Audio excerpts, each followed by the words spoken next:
GLAD is bringing suit on behalf of 8 plaintiff couples and 3 plaintiff widowers to challenge Section 3 of the Defense of Marriage Act. Section 3 of the Defense of Marriage Act is the part of the 1996 law that denies all federal rights and protections to married couples of the same sex, and only couples of the same sex. We represent a couple together now 30 years. One has been a labor and delivery nurse for many, many years, recently retired, and her lower earning spouse is not able to bump up her Social Security payment to be half of that of the labor and delivery nurse. It's consequential enough for them, but the real issue for them is survivor benefits. If the labor and delivery nurse, who's a cancer survivor, dies before her spouse, then her spouse will not be eligible because of DOMA for the survivor benefit that spouses normally have, which for them is almost $13,000 a year. It would make the difference for the survivor about whether she has any safety net at all or whether she has nothing and is really financially on the edge. We also represent a man who was with his partner for 60 years. Herb cared for his spouse through 16 years of Parkinson's disease, and then upon death, not only is he facing the loss of the love of his life, but he finds that he's not eligible for the survivor benefit, which is about a $700 a month difference, which would pay for some of his Medicare insurance.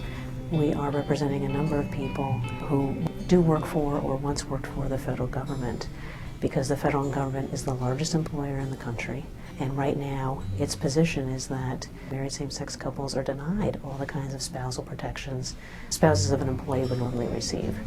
So, for example, we represent a postal worker who's been with the post office for over 21 years at this point, with her partner for 28. They have 2 kids they're raising, and she got married in 2004 on a Friday. On Monday, went to the benefits office thinking, finally I can add my spouse to my health insurance.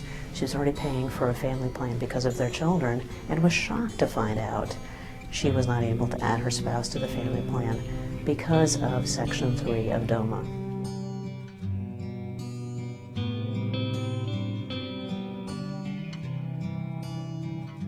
Our claim really is very mainstream.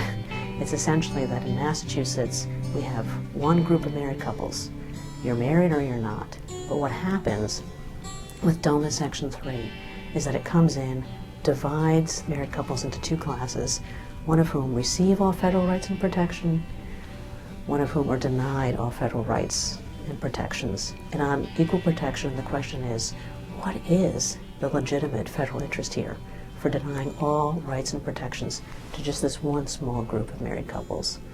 When it comes to the relationship between the states and the federal government, we have always been clear in this nation that it is the states that decide who is married, and the federal government defers to those state determinations of marital status. And now with DOMA Section 3, for the first time ever, the federal government has made a categorical decision to override an entire class of state determinations of marital status.